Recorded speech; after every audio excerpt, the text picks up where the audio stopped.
나라의 고유의 명절인 음력 설날입니다. 예전에는 제가 신정, 구정 이런 말을 썼었는데 제가 이렇게 알아보니까 잘 몰랐었는데 이 신정, 이 구정이라는 말은 이제 새로운 정월, 옛날 정월, 정월이 1월이란 말이거든요. 이런 말은 일제강점기 시대에 일본 사람들이 우리나라의 고유의 명절인 이 음력을 없애려고 이제 신정으로 바꾼 거예요. 그래서 1월 1일을 새로운 정월이라 신정이란 말을 만들어냈고 이 구정은 옛날 거니까 없앤다. 그래서 이 구정을 없애려고 이런 신정, 구정이라는 말을 만들었다 그래요. 그래서 그런 말을 쓰는 게 좋지 않겠다 이런 생각을 했습니다. 그래서 양력설이죠. 1월 1일은 양력으로 설이고 이 음력으로 이제 1월 1일은 음력설인 것이죠. 그래서 그런 말들을 좀 썼으면 좋겠다 하는 생각을 하게 됩니다. 또 이 설이란 말도 설다 하는 것은 새롭다 이런 뜻이에요. 그래서 새로운 날이 되었다.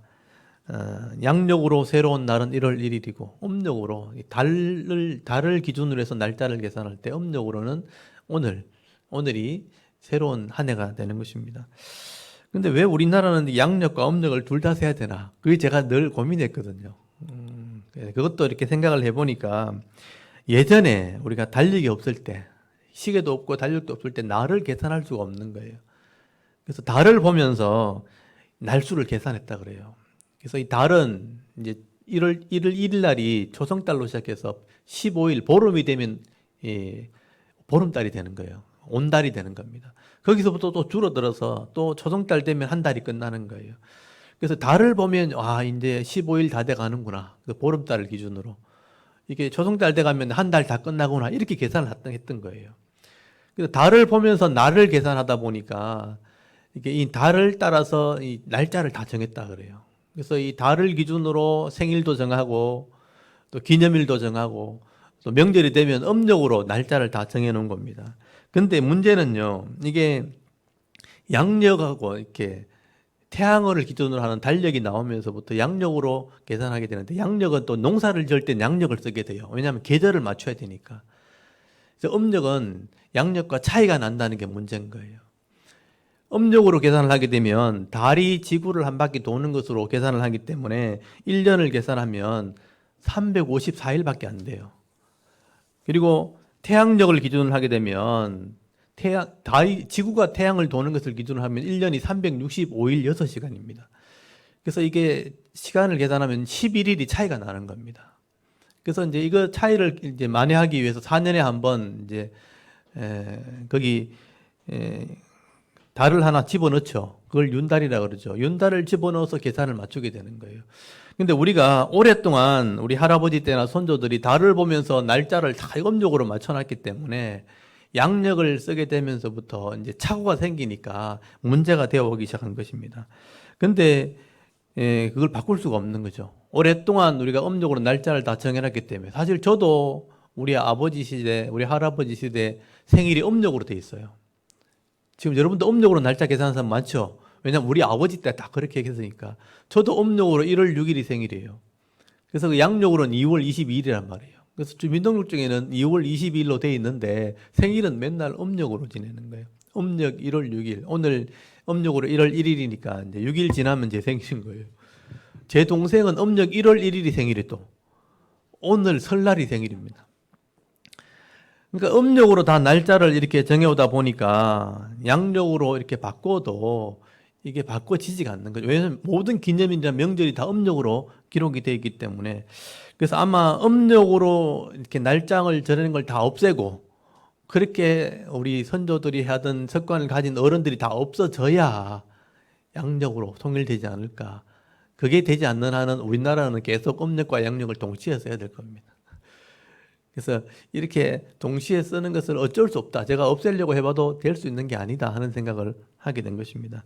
어쨌든 우리가 음력으로 새해가 되었으니까 이제 올해가 이제 오늘이 새해가 시작이죠. 그래서 옛날에는 세배도 하고 요즘에도 세배를 하긴 하지만 세배로 어른을 찾아다니고 인사도 하고 덕담을 주고받고 음식을 나눠 먹고 이렇게 떡국도 먹어서 한 살 더 먹게 되고 이렇게 하는 날이 바로 오늘인 것입니다. 그래서 오늘도 새해니까 또 새해를 인사를 해야 되겠죠. 여 사람에게 또 새해 복 많이 받으세요. 이렇게 한번 인사하겠습니다. 새해 복 많이 받으세요. 올 한 해도 하나님 주신 은혜와 여러분 복을 다 받아 누리시기를 바랍니다. 새해를 이렇게 또 음력으로 또 맞이하게 되었습니다.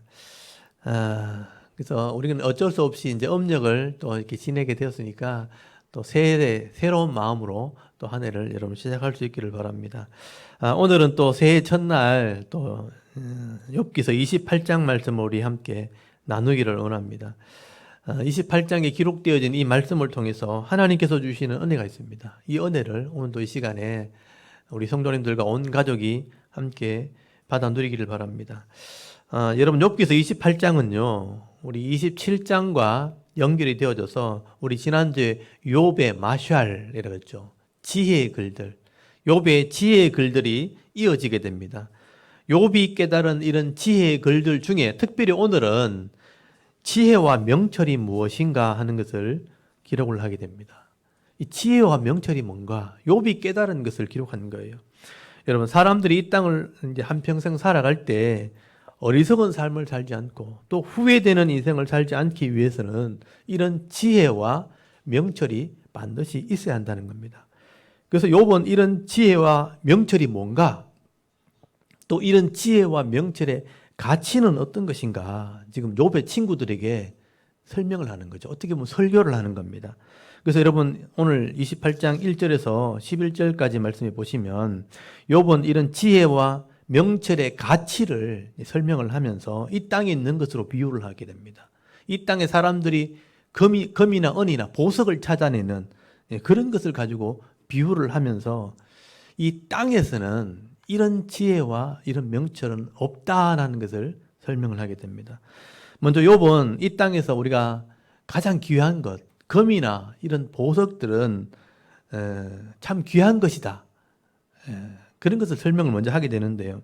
욥이 살았는 시대도 이런 금이나 은을 찾아내는 그런 광석들이 있었던 것 같아요.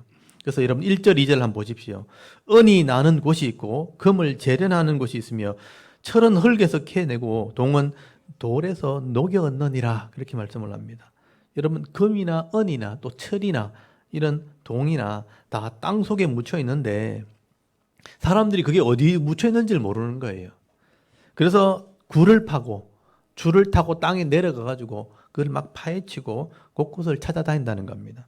여러분 3절 한번 보십시오. 사람은 어둠을 뚫고 모든 것을 끝까지 탐지하여 어둠과 죽음의 그늘이 있는 광석도 탐지하되 그는 사람이 사는 곳에서 멀리 떠나 갱도를 깊이 뚫고 발길이 닿지 않는 곳, 사람이 없는 곳에 매달려 흔들리느니라. 그렇게 말씀하게 되죠. 아마 고대 시대에도 이런 보석을 찾아다니는 그런 사람들이 있었고 광석도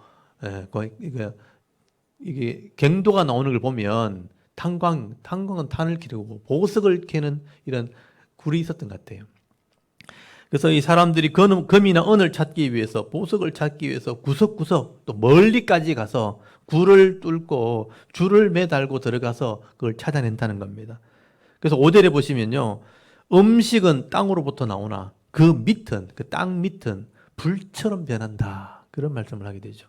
이 말은요. 우리가 이 먹는 양식이라는 것은 그냥 땅에서 나오는 거죠. 밭에 씨를 뿌리고 땅을 갈면 얻을 수 있는 것이지만 땅 밑에 있는 보석은 그렇지 않다는 거예요. 불같이 변한다는 게 뭐냐면 이 불타오는 열정으로 그것을 찾아다닐 수밖에 없다. 이런 뜻이에요. 이 번역을 그렇게 해야 돼요. 그냥 밑은 불처럼 변한다는 말은 열정으로 찾아다녀야 된다. 그래야 얻을 수 있다라고 말하는 겁니다. 그래서 그 찾아서 얻는 보석들이 뭐냐? 6절부터 보시면요. 보석들을 설명합니다. 여기 청옥도 있고 사금도 있다. 청옥이라는 것은 파란색 종류의 보석, 그러니까 사파이어 같은 것들이에요. 또 이 사금이라는 것은 티끌로 된 이렇게 금가루를 말하는 겁니다. 이런 것들을 찾아내는 겁니다. 사람들은 이런 귀한 보석들을 찾기 위해서 곳곳을 다니기도 하고 땅에 굴을 파고 열정적으로 눈에 불을 켜고 그것을 찾아다닙니다. 왜냐하면 그것이 가치가 있으니까, 귀하니까. 근데 이 보석들이 어디 있는지 모르기 때문에 막 찾아다닐 수밖에 없는 거죠. 그래서 7절에 보시면요. 짐승들 중에 눈이 제일 밝다고 하는 솔개나 매의 눈으로도 이건 쉽게 찾을 수 없다.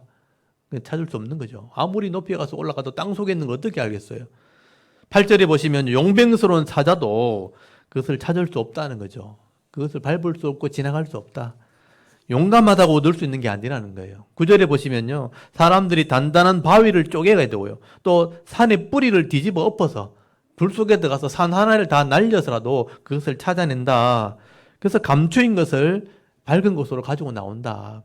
때로는 물이 나오면요. 물을 막아서까지 그것을 찾아낸다는 겁니다. 그러나 욥이 말하고 싶은 건 뭐냐면요. 이렇게 귀한 이런 보석들은 시간이 좀 걸려서 그렇지 찾을 수는 있잖아요. 뚫고 들어가서 찾으면 되니까. 시간이 좀 걸려서 그렇지 이런 귀한 보석들은 사람이 찾아낼 수 있다. 땅에서 얻을 수 있다. 근데 여러분 지혜와 명철이라는 것은 이런 것을 땅에서 얻을 수 없는 겁니다. 그것을 지금 얘기하는 겁니다. 가장 귀한 것도 땅에서 나오지만 그보다 더 귀한 이 지혜와 명철은 땅에서도 얻을 수 없다. 그래서 12절부터 14절까지 보시면요. 그러나 지혜는 어디서 얻으며 명철이 있는 곳은 어디인고 그 길을 사람이 알지 못하니 사람 사는 땅에서는 찾을 수 없고 여기 핵심이죠. 사람 사는 땅에서는 얻을 수 없고 찾을 수 없고 깊은 물은 이르기를 내 속에 있지 아니하다 하며 바다가 이르기를 나와 함께 있지 아니하다 하느니라. 그렇게 말씀을 합니다. 여러분 지혜와 명철이라는 것은 땅이나 깊은 물이나 또 바다 속에서 찾을 수 있는 것이 아니라는 겁니다. 그래서 이 지혜와 명철의 값어치는요. 사람들이 그 귀하게 찾아내는 이런 보석보다 훨씬 더 귀하다 하는 것을 말씀을 하게 되는 겁니다. 그래서 여러분 15절부터 19절까지가 뭐냐 하면 이런 지혜와 명철의 가치가 얼마나 귀한 것인가 또 설명을 하게 됩니다. 여러분 15절 한번 보십시오. 지혜와 명철은 순금으로도 바꿀 수 없고요. 은을 달아도 그 값을 당하지 못한다. 그 보석, 금을 찾기 위해서 은을 찾기 위해서 그렇게 애를 쓰고 그 귀한 걸 찾았는데 이런 금이나 은보다 비교할 수 없는 것이 바로 지혜와 명철이다 하는 가치를 여러분 알아야 된다는 거예요. 16절을 보십시오. 오빌의 금이나 청옥수는 뭐냐면 녹색빛이 나는 보석, 그리고 남보석, 이런 푸른 보석, 사파이어 같은 이런 것으로도 값을 당하지 못한다. 이런 가장 귀하다고 하는 여러분 사파이어, 이런 남보석, 청보석 이런 것들은 오늘날도 귀하거든요. 그런데 이런 가장 귀한 보석보다도 지혜가 훨씬 더 값이 높다는 겁니다. 17절에 보면 황금이나 수정이나 정금 장식품도 바꿀 수 없대요. 황금, 이 순금이죠, 순금. 황금, 누른빛 나는 금. 지금 금 시세가 지금 엄청나게 올랐죠. 지금 한 돈에 30만 원 넘을걸요. 엄청난 가치죠. 한 돈 개발 얼마 안 되는데. 근데 그런 황금이나 이런 금 장식품보다, 이런 수정보다도 지혜가 가치가 훨씬 더 크다. 이 금이나 이런 것 가지고 바꿀 수 있는 게 아니다. 18절 보십시오. 진주나 벽옥 더 귀한 겁니다. 벽옥은 루비를 말하는 거예요. 빨간색 보석. 산호보다 훨씬 귀하다. 바다 속에 있는 보석, 산호보다도 훨씬 귀하다. 19절에 보시면 구스의 황옥, 이렇게 누런색 황보석, 이런 순금보다도 그 값을 헤아릴 수 없다라고 설명을 하게 됩니다. 욥은 지금요, 보석이 가장 귀하다고 해놔놓고 그런 보석보다도 이런 지혜와 명철의 가치가 훨씬 더 높은 것이다. 그렇게 지금 설명을 한 겁니다. 지금도 금이나 이런 보석은 귀하잖아요. 근데 그 당시에는 더 귀했겠죠. 더 찾기 힘들었으니까. 근데 그런 보석보다도 이런 지혜와 명철이라는 것은 훨씬 값이 높은 거다. 바꿀 수 없는 거다라고 설명을 하는 겁니다. 근데 여러분 이런 사람들이 이런 보석이나 이런 금을 얻는 것처럼 지혜도 마음대로 얻으면 좋겠는데 근데 쉬운 게 아니죠. 이런 지혜와 명철은 땅에서는 우리가 얻을 수 있는 게 아닙니다. 보석은 땅 파고 찾으면 되지만 지혜와 명철은 내가 얻고 싶다고 얻어지는 게 아니다. 20절 한번 보십시오. 20절에 보면 그런즉 지혜는 어디서 오며 명철이 머무는 것은 어디인고 모든 생물의 눈에 숨겨졌고 공중의 새에게 가려졌으며 멸망과 사망도 이르기를 우리가 귀로 그 소문은 들었다 하느니라. 그렇게 말씀을 합니다. 여러분 이 땅에 있는 살아있는 자들이나 또 죽은 자들이 거하는 사망, 그 엄불한 곳에서 소문은 지혜가 귀하다, 명철이 귀하다, 소문은 들었는데 그건 얻을 수 있는 것은 아니다. 그래서 이 지혜와 명철은 피조물의 세계에서는 없는 것이다. 그렇게 말씀한 겁니다. 이것도 욥이 깨달은 거죠. 이런 하늘의 지혜와 명철은 피조물 속에 땅에서 얻을 수 있는 건 아니다. 그런데 욥은요, 이런 지혜와 명철이 어디서 오게 되었는가? 어디서 구할 수 있는가? 천지를 지으신 하나님께 나온다. 하나님께서 이것이 나온다 하는 것을 설명을 하게 됩니다. 여러분 23절 한번 보십시오. 오늘 28장 23절에 보면 하나님이 그 길을 아시며 있는 곳을 아시나니 하나님에게서 이것이 나온다라고 설명을 하게 됩니다. 여러분 이런 지혜와 명철이라는 것은 너무나 귀한 것인데 어디서 나오는가? 창조주 하나님께 속해 있는 것이다. 이게 욥이 깨달은 진리라는 겁니다. 여러분 하나님께서 이 지혜와 명철을 가지고 이 땅을 만드셨다는 거예요. 그리고 이 땅을 그것으로 다스리고 있고 또 하나님께서 이 창조물 속에 이런 하나님의 지혜를 가지고 만드셨기 때문에 이 속에 창조물 속에 이것이 들어있다. 그래서 우리가 이 창조 세계 하나님이 만들어 온 이 창조 세계 피조물들을 자세히 살피기만 한다면 이런 지혜와 명철을 얻을 수 있는 거다. 하나님이 주시는 이 지혜를 창조물 속에서 우리가 얻을 수 있다. 드러낸다 하는 것을 말씀하게 됩니다.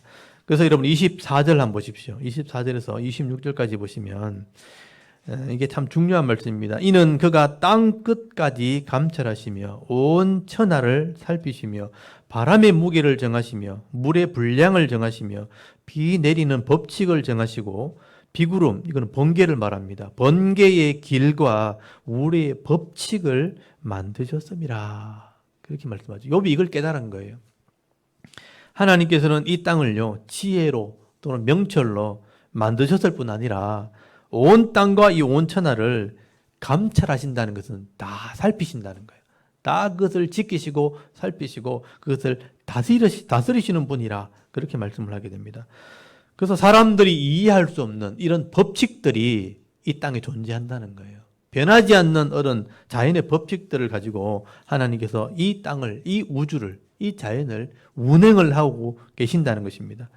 예전에는 우리가 이런 진리를 잘 몰랐어요. 과학이 발전하기 전에는요. 그냥 자연이 돌아가니까, 세상이 돌아가니까 이렇게 되어지는가 보다라고 생각을 했었는데 과학이 발전하면서부터 이 창조 세계 속에 이 자연이라는 우주 속에 엄청난 이런 규칙이 있고 법칙이 있다는 것을 우리가 알게 된 것입니다.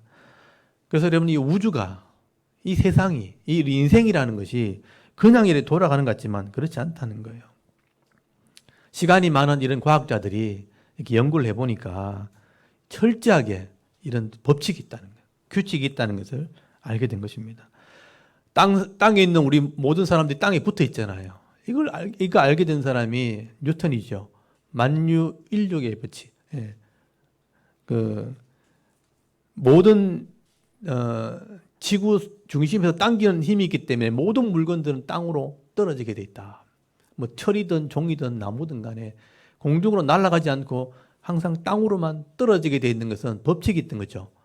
어떤 지구 중심에서 당기는 힘이 있구나. 만유인력의 법칙이는 변하지 않는 어떤 규칙이 있기 때문에 항상 땅으로만 떨어지는 그런 삶을 살게 되는 것입니다. 이건 하나님이 그 법칙을 만들어 놓았다는 것을 말씀한 거죠. 연력학 제1법칙, 그러니까 에너지 보존의 법칙, 질량 보존의 법칙. 모든 에너지는 다 변하면 사라지는 줄 알았는데 그렇지 않다는 거예요. 열 에너지는 운동 에너지로, 운동 에너지는 또 열 에너지로 이렇게 순환을 하는 것이지 이 땅에 있는 모든 힘을 가진 에너지는 사라지지 않는 거예요. 늘 존재하고 있다는 것을 과학자들이 알게 된 겁니다. 우리는 그냥 대충 이렇게 뭐 불태워지면 그게 없어지지 않는데 그 에너지는 없어지지 않아요. 이 땅에서 계속 공존하고 있는 겁니다. 그게 보존되어 있다, 일정하게 유지되어 있다 하는 것을 나중에 과학자들이 알게 된 거예요. 그래서 이 땅을 누군가가 이렇게 규칙으로 만들어 놓았구나 하는 것을 알게 된 겁니다. 또 연력학 제2법칙, 엔트로피의 증가하는 법칙. 엔트로피라는 게 무질서. 이 땅은 무질서가 증가하는 쪽으로 변화되어진다, 움직인다 하는 것을 알게 된 거예요. 과학자들이 그것을 정리한 겁니다. 그래서 항상 질서 있는 쪽에서 무질서 쪽으로 흩어진다는 거예요.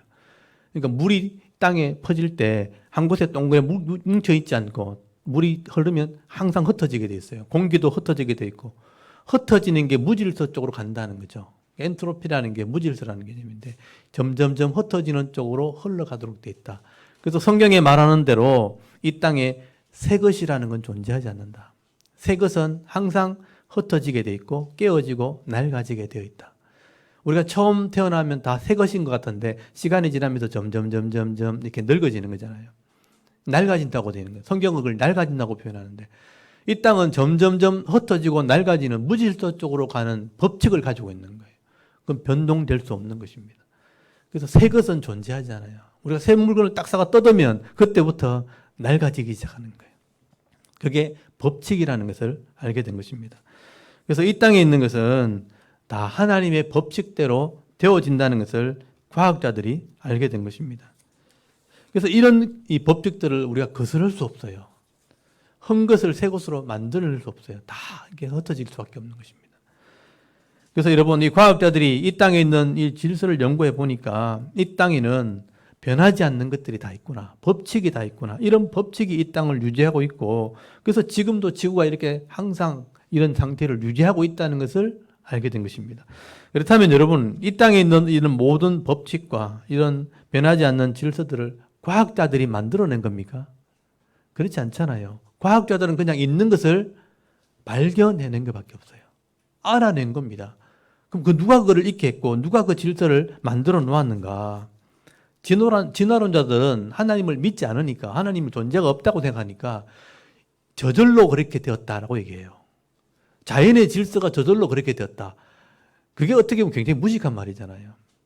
이렇게 정확한 법칙과 변하지 않는 원리를 가지고 막 움직이고 있는데 그게 저절로 되었다라고 지금 과학자들이 우기고 있는 겁니다. 근데 성경은 그렇게 얘기하지 않죠. 창조주 하나님께서 이것을 정해 놓으셨다. 이 땅을 처음 만드신 그분, 창조주 하나님이 이 규칙을 정해 놓으셨고 이것을 지금도 다스리고 계신다. 운행하고 계신다라고 말씀을 하고 있는 겁니다. 여러분, 창세기 1장 14절 말씀을 한번 찾아보십시오. 제가 두 군데만 찾아보겠는데요. 많은 말씀들이 있지만 짧은 시간에 제가 다 말씀드릴 수는 없고 창세기 1장 14절 한번 보십시오. 1장 14절에 보시면 우주를 창조하시는 내용을 설명하시면서 이런 말씀을 하십니다. 창세기 1장 14절 우리 찾으셨으면 우리 같이 한번 읽어볼까요? 시작. 하나님이 이르시되 하늘의 궁창에 광명체들이 있어 낮과 밤을 나누게 하고 그것들로 징조와 계절과 날과 해를 이루게 하라. 아멘. 여기 보시면요. 광명체들이 이 땅에 있게 했다는 것은 우주를 말하는 것인데요. 낮과 밤을 정하셨어요. 나누시고 이 빛을 발하는 물체, 이게 광명체거든요. 스스로 빛을 발하는 물체를 이제 발광체라고 보통 얘기하는데 그것이 어떻게 존재하는지 지금도 과학자들은 모릅니다. 그 이유를 몰라요. 근데 존재하고 있는 거예요. 근데 발광체를 하나님 만드시면서 그것 때문에 낮과 밤을 정하신 거예요.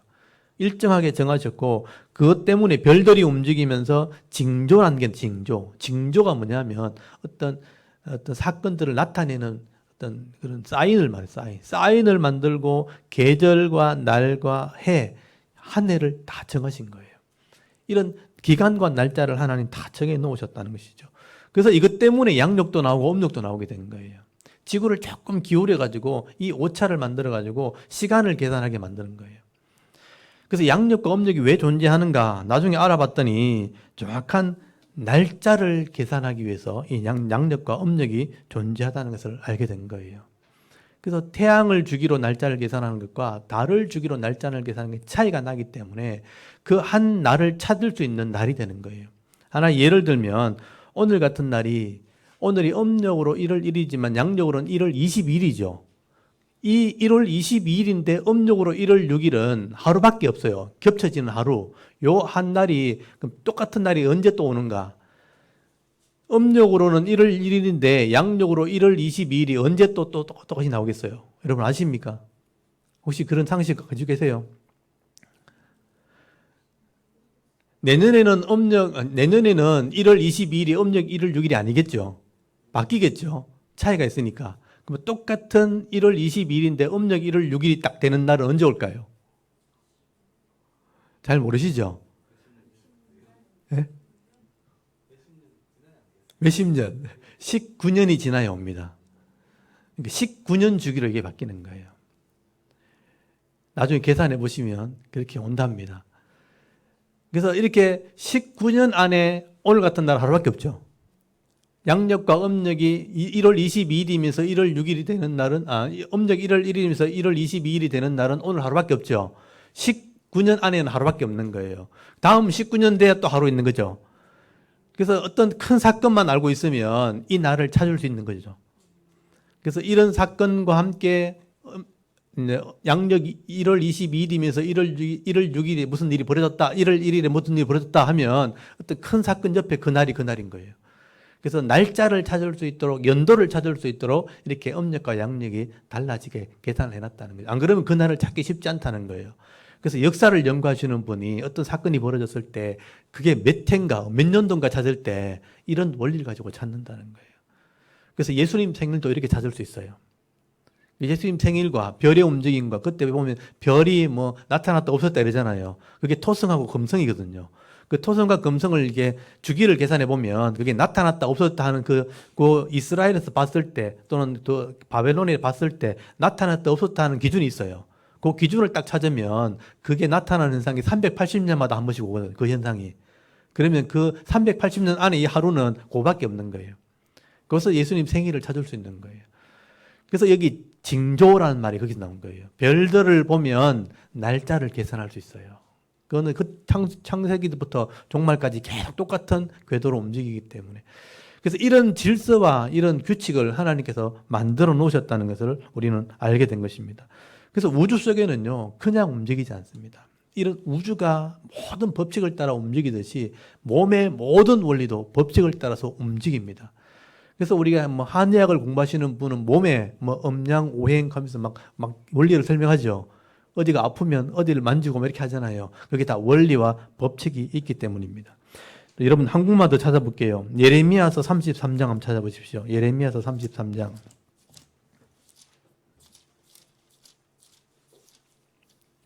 예레미야 33장 25절 한번 보십시오.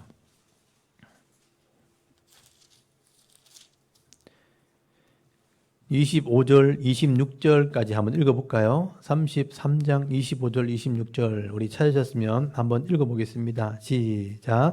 여호와께서 이와 같이 말씀하시니라. 내가 주 야와 맺은 언약이 없다든지 천지의 법칙을 내가 정하지 아니하였다면 야곱과 내 종 다윗의 자손을 버리고 다시는 다윗의 자손 중에 아브람과 이삭과 야곱의 자손을 다스릴 자를 택하지 아니하리라. 내가 그 포로된 자를 돌아오게 하고 그를 불쌍히 여기리라. 아멘.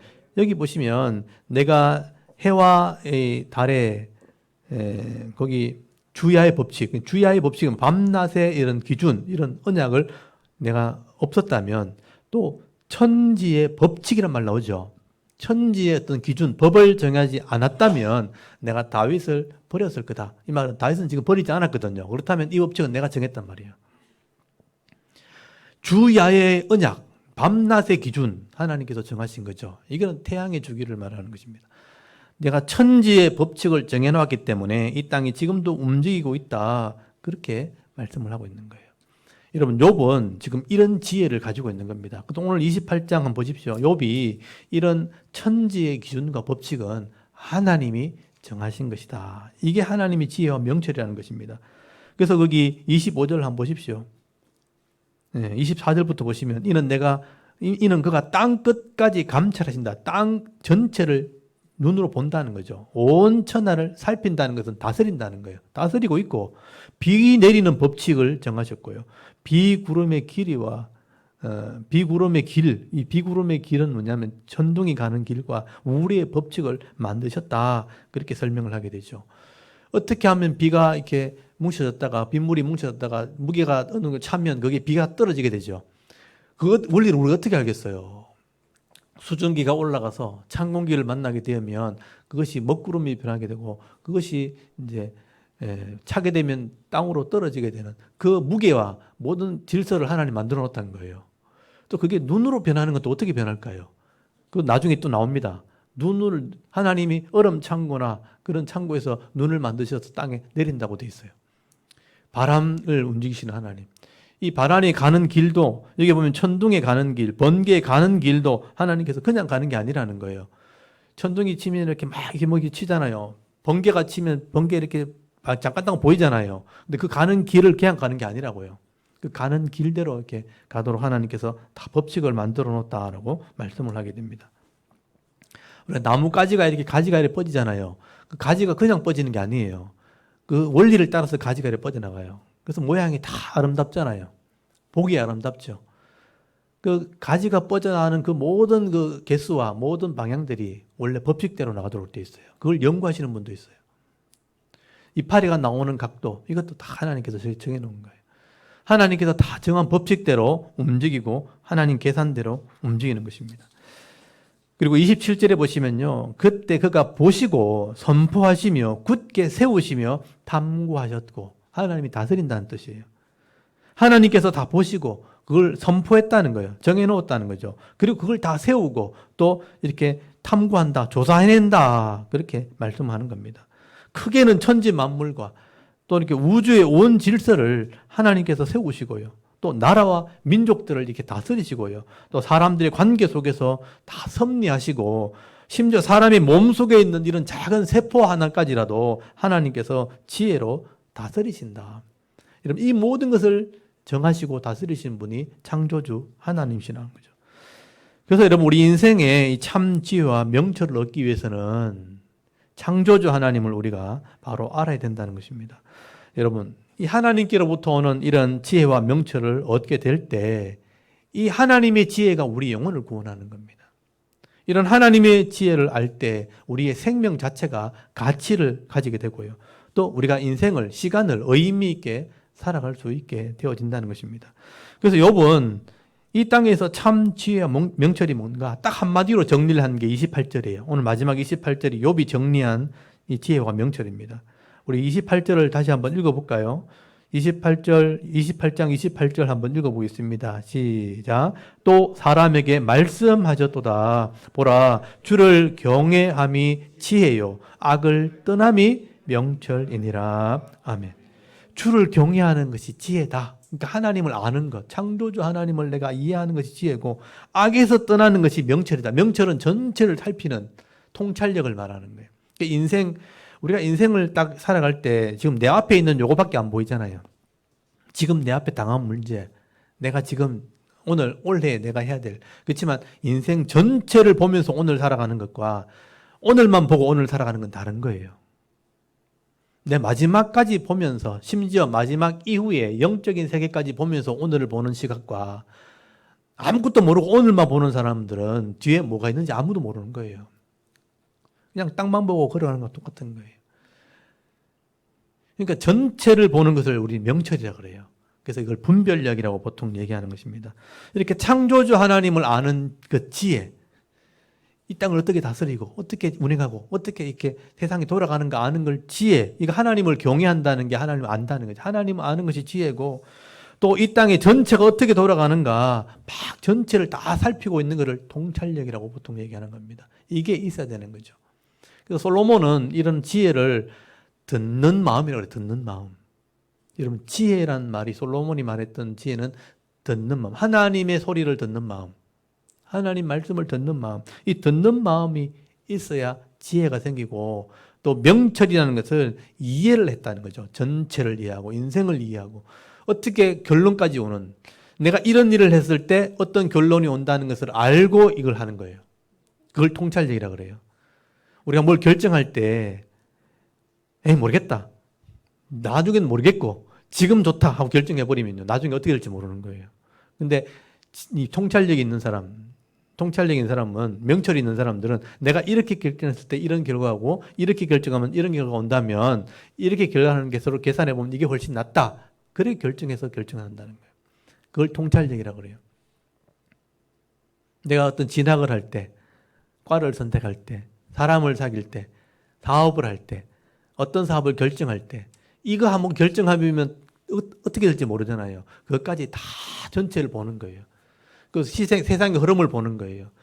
이 세상의 흐름과 다음 세대의 흐름과 내가 이 일을 선택해서 이 직장을 가져가지고 이런 돈을 벌었을 때 어느 정도 이익이 되는지 다 계산하고 그것을 다 한 상태에서 내가 잘못 갔을 때보다 훨씬 낫다라고 했을 때 그걸 선택하는 거예요. 그걸 통찰력이라고 하는 겁니다. 그래서 통찰력은 다른 말로 분별력이라고 볼 수 있는 거죠. 그래서 이런 지혜가 있고 명철이 있으면 선악을 분별할 수 있는 거예요. 옳고 그름을 분별할 수 있어요. 그래서 악에서 떠날 수 있게 되어지는 것이다. 그래서 여기 28절 이런 악에서 떠나는 것이 명철이다. 그렇게 정리를 하게 된 거예요. 이 욥의 정리는 굉장히 정확한 정리입니다. 하나님을 경외하는 것이 지혜고 악에서 떠나는 것이 명철이다. 결국 욥이 깨달은 것은 지혜와 이 명철은 하나님을 알게 됨으로 선악을 분별하고 악에서 떠날 줄 아는 것, 그것이 지혜다. 그것이 명철이다. 욥은 이렇게 지금 28장에서 말하고 있는 그 상시 상황을 보면요, 친구들에게 이 말을 하고 있는 거예요. 친구들이 이런 지혜와 명철이 없기 때문에 앞만 보고 요 한 가지만 보고 욥을 막 정죄하고 있는 거예요. 네가 죄를 지었다. 네가 잘못해서 그렇다. 전체를 보지 못하고 한 가지만 보고 욥을 막 정죄하는 그 모습을 보면서 네가 그렇게 함부로 말하고 함부로 비판하고 함부로 책망해 버리면 그것이 분별력이 없어져서 악이 될 수 있다는 거예요. 악이 되면 그 악 때문에 너는 망하게 되는 것이다. 그래서 악한 삶을 살지 말아라고 이런 지혜와 명철을 설명을 하게 되는 것입니다. 그러므로 우리가 이 땅에 있는 이 사람들은 자기 지식, 자기 생각, 또 세상의 어떤 물질의 흐름, 이런 힘의 흐름을 따라서 그냥 살아가는 것입니다. 그래서 선악을 분별 잘 못하는 거예요. 그래서 악에 치우치게 되어지고 심판을 받을 수밖에 없고 고통 중에 살 수밖에 없는 것입니다. 그런데 하나님을 경외하는 마음이 있을 때, 이런 지혜가 있을 때, 이런 명철함을 가지고 선악을 잘 분별하게 된다면 이제 의로운 삶을 살게 되고 또 복 있는 자의 삶을 살게 되는 거죠. 또 자신의 유익뿐 아니라 다른 사람의 유익을 끼치면서 살아가는 사람이 되어지는 것입니다. 이게 여러분 지혜고 명철이라 그렇게 말씀을 하게 되는 겁니다. 그래서 여러분 잠언서 1장 7절에 보시면요, 여호와를 경외하는 것이 지식의 근본이거늘 미련한 자는 이런 지혜와 훈계를 무시한다, 멸시한다라고 말씀을 합니다.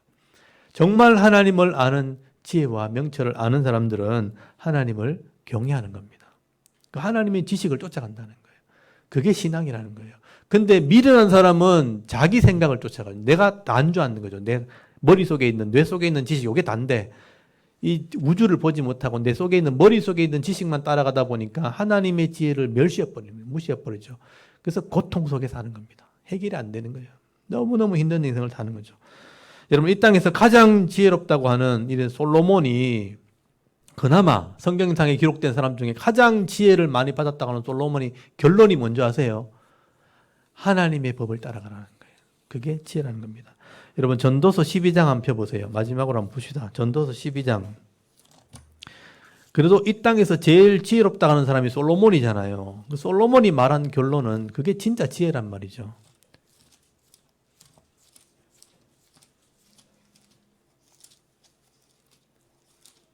전도서 12장이 결론입니다. 12장 12절에서 14절까지 한번 읽어볼까요? 전도서 12장 마지막 12절에서 14절까지를 한번 읽어보겠습니다. 시작. 내 아들아, 또 이것들로부터 경계를 받으라. 많은 책들을 짓는 것은 끝이 없고 많이 공부하는 것은 몸을 피곤하게 하느니라. 일의 결국을 다 들었으니 하나님을 경외하고 그의 명령들을 지킬지어다. 이것이 모든 사람의 본분이니라. 하나님은 모든 행위와 모든 엄밀한 일을 선악간에 심판하시리라. 아멘. 솔로몬의 결론이 이거예요. 인생론의 결론이에요. 사람이 책을 쓴다고 하는데 막 책을 쓰는 것은 인간의 지식으로 쓰니까 단편적인 거죠. 끝이 없는 거죠. 그러니까 이 책은 여기는 맞는데 저쪽에는 안 맞는 게 있는 거예요. 인간이 쓰는 지식은 그래요. 요게 내한테는 맞는 것 같은데 다른 사람한테 안 맞는 것도 있어요. 이게 단편적인 거죠. 그러니까 이 책을 쓰려면 끝이 없는 거죠. 다 다뤄야 되니까. 그리고 공부를 해서 해결하려고 하니까 공부를 하는 것은 내 몸이 한계가 있는 거죠. 못 따라가요. 내 인생 가운데 공부 다 못 건드려요. 이 땅에 다 이해를 못 하니까. 몸이 피곤해지는 거죠. 그래서 다 접어두고 13절에 일의 결국을 다 들었으니까 솔로몬이 하는 말은 하나님을 경외하라는 거예요. 그리고 그의 명령을 지키는 것이 내 본분이다. 인생 중에 가장 잘하는 거다. 이런 뜻이에요. 내가 못할 바에는요, 하나님이 하신 것을 따라가는 게 훨씬 지혜로운 겁니다. 그래서 하나님을 경외하고 그의 명령, 법칙을 지키는 것이 우리의 본분이죠. 왜냐하면 하나님께서는 반드시 선악을 진짜로 분분하시는 분이기 때문에. 선한 쪽을 가기 위해서는 하나님의 명령을 따라가는 것이 훨씬 지혜로운 것입니다. 여러분, 우리가 이 땅에 우리 인생을 가치 있게 살고 또 유익된 삶을 살기 위해서는요, 하나님의 지혜, 이런 하나님의 명철을 얻는 것이라고 지금 솔로몬이 결론적으로 말을 하게 되는 것입니다. 사실 저도 부족한 사람이지만 그나마 행복하고 또 지혜로운 삶을 살게 된 것은 이 하나님의 말씀을 따르기로 결정했기 때문입니다. 세상에 여러 가지 지식이 있고 경험도 있고 또 믿음의 선배들도 있지만 그 사람을 따라가는 것보다는 성경을 따라가는 것이 훨씬 낫겠다 하고 결정했기 때문이죠. 그래서 하나님 말씀을 제가 깨닫고부터는 옳고 그름이 분별이 되는 거예요. 아, 이건 잘못된 거다. 이건 옳지 않다.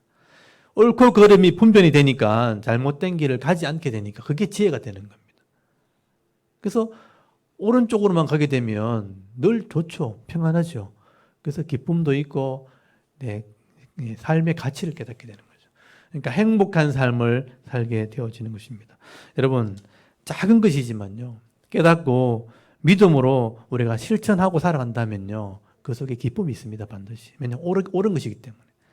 작은 것이라도 옳은 것을 선택하고 바로 하게 되어지면 그 안에 행복함이 있는 거예요. 그러니까 세상의 어떤 것과도 바꿀 수 없는, 아까 보셨잖아요. 무슨 보석이나 어떤 가치 있는 것, 땅에 있는 것 가지고 바꿀 수 없는 그런 행복한 삶, 복 있는 자의 삶을 살 수 있게 되어지는 것입니다. 여러분, 성경에 보시면요, 이런 지혜를 깨닫고 살아갔던 사람들의 얘기가 다 기록이 되어 있는 거예요. 창세기 욥 같은 사람, 암울한 현실에서도 다 가진 사람이 됐잖아요. 형들의 미움을 받아 죽고 종으로 팔려가고 감옥까지 들어갔잖아요. 억울하게 감옥까지 들어갔는데 나중에 다 가진 자가 됐죠. 그런 험악한 상황이 있었는데도 불구하고 행복한 사람이 된 거예요. 또 다윗 같은 사람, 솔로몬 같은 사람, 다 험악한 인생을 살았던 사람이에요. 그런데 그 속에서 가장 행복한 사람을 살았던 사람들이 다윗 같은 사람, 솔로몬 같은 사람이죠. 또 바벨론 포로기 나라가 망했는데 굉장한 고통 속에 살았어요. 근데 다니엘 같은 사람, 또 느헤미야 같은 사람, 이런 에스라 같은 사람, 가장 험악한 인생 가운데 살았던 사람인데도 불구하고 행복한 인생을 살았다는 겁니다. 여러분, 이런 사람들이 썼던 글들이 성경에 기록되어 있어요. 그걸 읽어보면 내 인생에 지혜를 얻을 수 있는 겁니다. 앞으로 제가 성경을 읽다 보면요, 이런 사람들에 대한 얘기를 많이 하게 될 겁니다. 이 땅에도 많은 사람이 살지만 과거에 기록된, 성경에 기록된 사람만큼 지혜로운 사람은 없습니다. 이런 사람들의 지혜를 성경을 통해서 배우게 되는 것입니다. 그런데 여러분, 이런 하나님의 지혜와 명철이 없다면요, 내가 똑똑한 것 같지만 사실은 자기 생각대로 고집을 부리는 겁니다.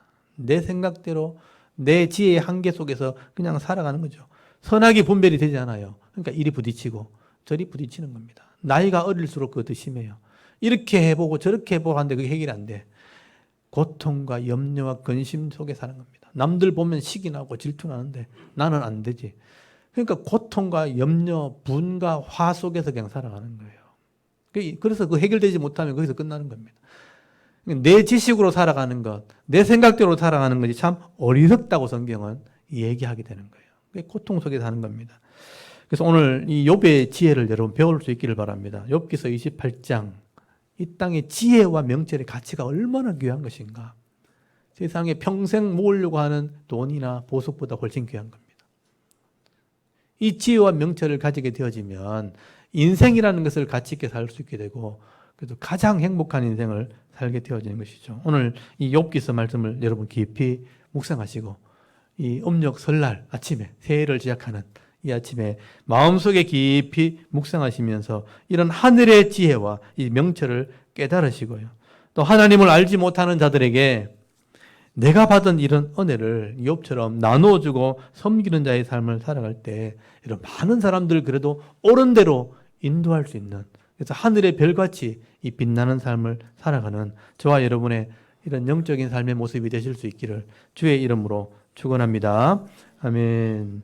우리 잠깐 기도드리겠습니다. 하나님, 은혜를 감사합니다. 음력설 이렇게 새롭게 시작하는